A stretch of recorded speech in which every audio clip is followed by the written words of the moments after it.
बोलते हैं ना, महागुरु जी कल बोल रहे थे कि अगर हम पूरे दिल से अगर किसी चीज को चाहते हैं, कुछ करने की इच्छा है, तो किसी ना किसी रूप में वो हमारे सामने आ जाता है।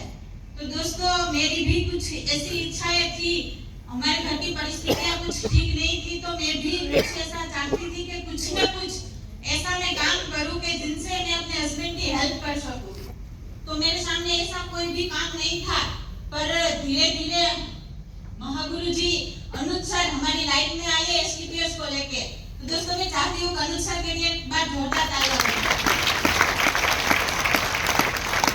और प्लेटफॉर्म तो दोस्तों मिल गया, लेकिन प्लेटफॉर्म मिलने के बाद यहाँ पर बहुत सारे लोगों की ये प्रॉब्लम रहती है, रूबी स्टार बनने के बाद, टॉपर बनने के बाद कि कोई ना कोई अपलाइन होनी चाहिए फील्ड में हमारे साथ वर्क करने के लिए, हमारी हेल्प करने के लिए।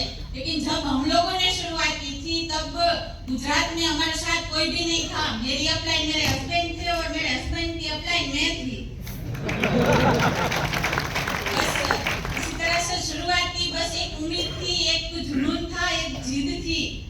गाइडलाइंस मिलती थी सभी अपलाइनों का मैं धन्यवाद करना चाहती हूँ, क्योंकि सभी लोग दिल्ली में थे, फिर भी हम लोगों को कभी भी अकेला महसूस नहीं होने दिया। हर पल हम लोगों को गाइड करते थे, हम लोगों को ट्रेनिंग का, सेमिनार का समय मिल जाता था। लेकिन जिस तरह से फील्ड में, ग्रुप मीटिंग में लोगों को समय चाहिए होता है अपलाइन का, उस तरह से हम लोगों को सपोर्ट नहीं मिलता था। लेकिन हमारे अंदर एक जिद थी, एक जुनून था। और महागुरु जी बोल रहे थे ना अभी, एक जहाज होता है दूसरा, जिसमें हम सवार होकर दूसरे पार जा सकते थे। लेकिन हमारे पास ऐसा कोई एक जहाज नहीं था कि जहां पर हम पार होकर वापस जा सके। हम लोगों ने पहले से हमारे उस जहाज को उड़ा दिया था, और उस जहाज को उड़ा